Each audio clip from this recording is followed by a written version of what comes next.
Assalamu alaikum to all.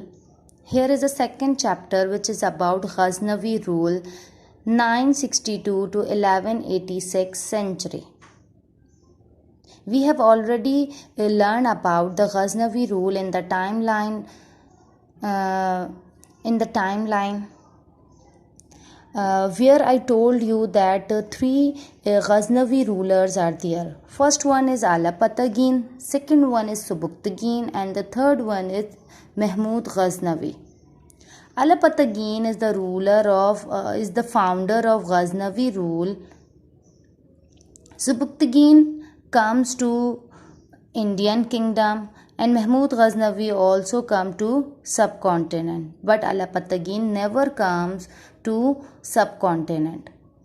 Alapatagin कभी भी subcontinent नहीं आए थे. उन्होंने हिंदुस्तान को कैप्चर करने की कोशिश नहीं की थी. सुबुक्तगीन ने और महमूद गज़नवी ने ज़रूर सबकॉन्टिनेंट की तरफ अपने कदम बढ़ाए थे, यानी इन हिंदुस्तान को या सबकॉन्टिनेंट को कैप्चर करने की कोशिश की थी. Alapatagin founded the Ghaznavi rule. He was a Turkish commander in the Persian army. In 962 century, he succeeded his father and became the governor of Ghazni in Afghanistan. ये गज़नी एरिया कहाँ है? अफ़गानिस्तान के अंदर है. और अपने फादर की डेथ के बाद अलापतगीन क्या हो गए थे? गज़नी के गवर्नर बन गए थे. He was a brave leader and managed to control the fort of Ghazni with a small but well-trained army. Ghazni की जो एम्पायर थी बहुत अच्छे से चला रहे थे और इनकी आर्मी जो थी वेल ट्रेन्ड थी, यानी they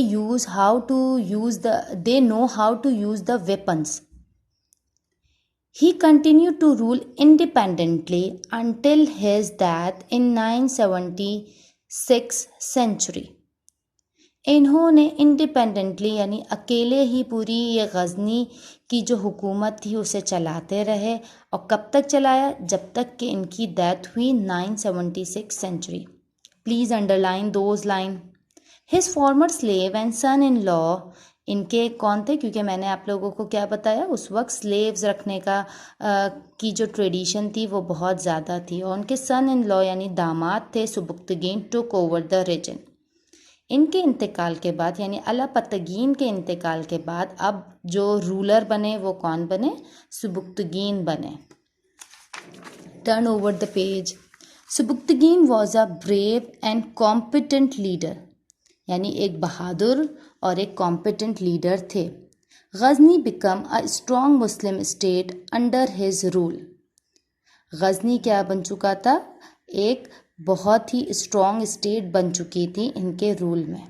soon the neighbouring Hindu kingdom began to feel threat. They rose up against the Turks. Subuktigin managed to defeat all attacks by the allied kingdom and extend the boundaries of his empire.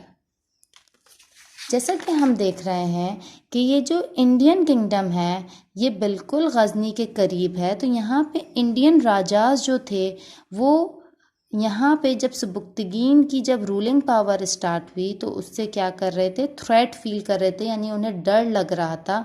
इस वजह से यहाँ के जो राजाज थे उन्होंने सुबुक्तगीन से कुछ लड़ना शुरू किया, यानी उसे कैप्चर करने की या उन्हें हराने की कोशिश की.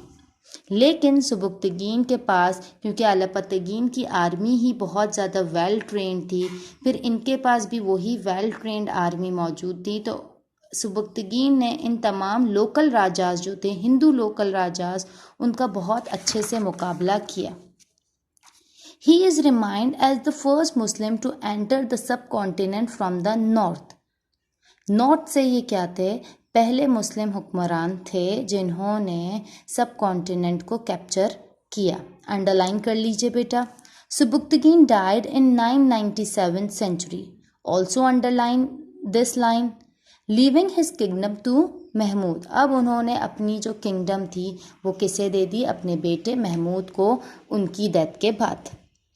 अब यहाँ से एक न्यू रूलर यानी महमूद ऑफ गज़नी के बारे में पढ़ना शुरू करेंगे. Mahmud of Ghazni 997 to 1030 century. Mahmud of Ghazni और सुल्तान Mahmud Ghaznavi was one of the most powerful ruler of his time. क्योंकि इनको जो आर्मी मिली थी, जो वेल ट्रेंड आर्मी थी, जो कि वेपन्स को चलाना या उस दौर के जो वेपन्स थे, जो टूल्स थे, उनको चलाना बहुत अच्छे से जानती थी, वो इनके पास मौजूद थी। He inherited empire included areas of Bukhara, the Persian Gulf, Khwarazm, Tehran and India. यानी इनके पास एक बहुत वास्ट एम्पायर थी, यानी एक बहुत ज़्यादा एरियाज थे हुकूमत करने के लिए। Along with his father's kingdom, Mahmud also inherited trouble created by the local rajas. क्योंकि मैंने अभी थोड़ी देर पहले ही आप लोगों को बताया कि सुबुक्तगीन से हिंदू जो लोकल राजास थे वो थ्रेट फील करते थे, उनसे लड़ाई झगड़ा करते थे, लड़ने की कोशिश करते थे।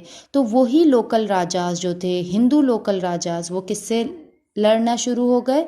महमूद ऑफ गजना से भी उन्होंने लड़ाई शुरू की। क्योंकि उन्हें सिर्फ एम्पायर ही अपने फादर से इनहेरेंट नहीं हुई थी, यानी उन्हें सिर्फ एम्पायर ही नहीं मिली थी, बल्कि उस वक्त के जो एनिमीज़ थे सुबुक्तगीन के, वो भी महमूद ऑफ गजना को साथ साथ इनहेरेंस में मिले थे। हिज मेन एडवर्सरी, अब देखिए एडवर्सरी का मीनिंग एनिमी, वॉज आनंदपॉल। सबसे ज़्यादा उनके एनिमी कौन थे? आनंदपॉल थे। The son of twice defeated king Jaipal of the Shahi dynasty in northern Punjab. Northern Punjab की जो शाही डायनेस्टी थी, उसके जो किंग थे जयपॉल, उसको 2 दफ़ा हराया था, 2 दफ़ा हराया था। और उनका जो बेटा था उसका नाम क्या था? आनंद पॉल। यानी जयपॉल का जो बेटा था आनंद पॉल, वो महमूद गजनवी का क्या था? सबसे बड़ा दुश्मन था। और सुबुक्तगीन और जयपॉल जो थे वो आपस में दुश्मन थे, और सुबुक्तगीन ने ही जयपॉल को 2 दफ़ा हराया था।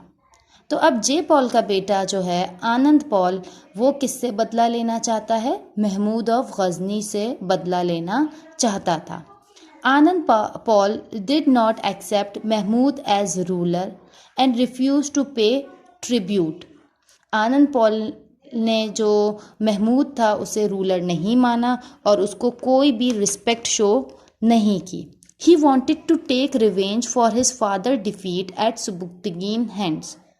वो अपने वालिद की डिफीट का, यानी हार का बदला लेना चाहता था महमूद गजनवी से। He invited other rajas to become his allies.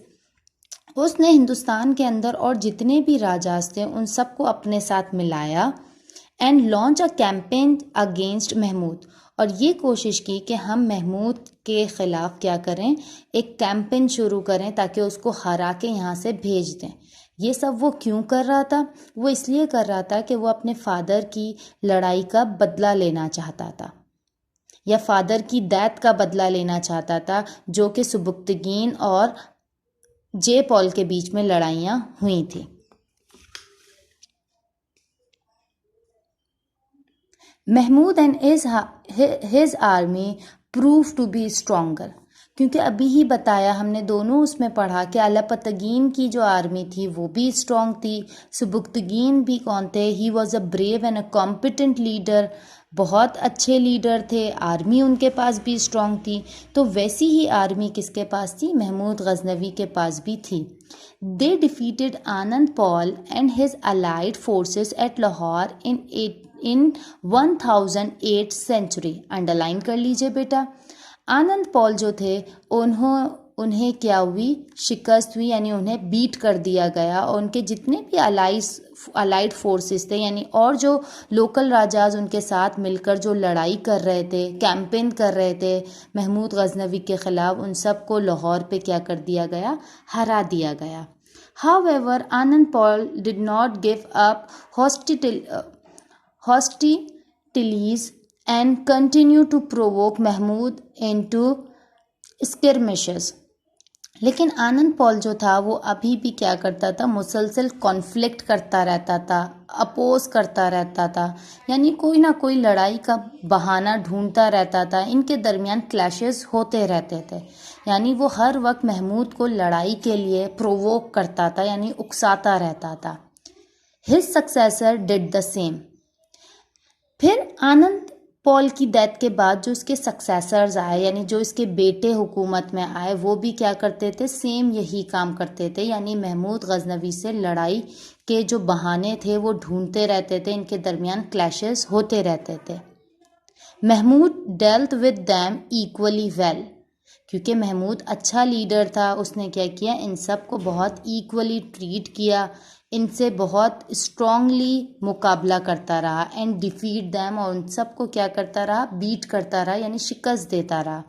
He continued to raid other Indian territories and turn victorious after each attack.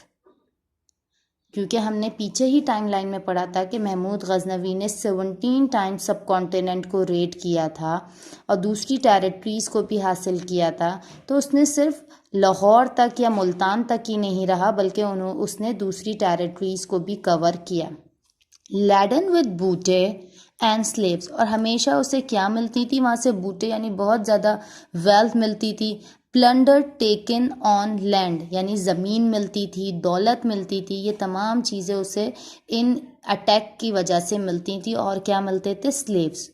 Bye 1024 century Mahmud control a large part of subcontinent, underline कर लीजिए बेटा, and most of the Iran and Afghanistan. Subcontinent पे भी इसकी हुकूमत थी, Iran पे भी थी और अफ़गानिस्तान पे भी थी। तो इन तमाम एरियाज़ पे क्या कर रहा था, महमूद गजनवी हुकूमत कर रहा था।